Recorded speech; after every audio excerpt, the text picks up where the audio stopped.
دوستان عزیز، امروز باز یک خبر شما وزنینро дар фейсбук хондам. امروز хондам ки бозорбои Одина низ моро тарк гуфтааст. худованд раҳмату мағфираташон кунад.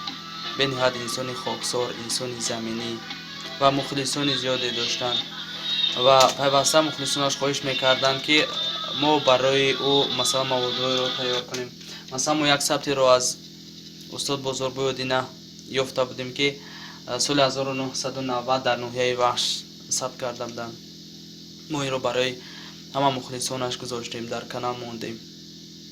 имрӯз бозорбои Одина миёни мо нест.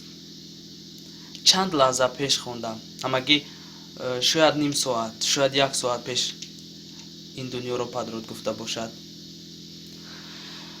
ба ҳар сурат ҳунари ӯ, сурудҳои ӯ, ҳама он маводҳое ки устод тайёр карданд, барои мухлисон пешниҳод карданд, то абад дар дили ҳар як мухлис зиндаву ҷовид мемонад.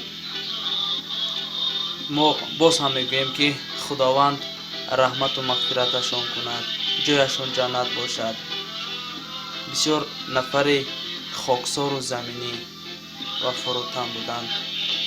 пеш аз ҳама бо ана ҳамун хоксориш вақте ки суҳбат мекардӣ, ин қадар ҳунарманди асил бо ин қадар хоксор буданаш боз чӣ қадар бо эҳтиром мешавад.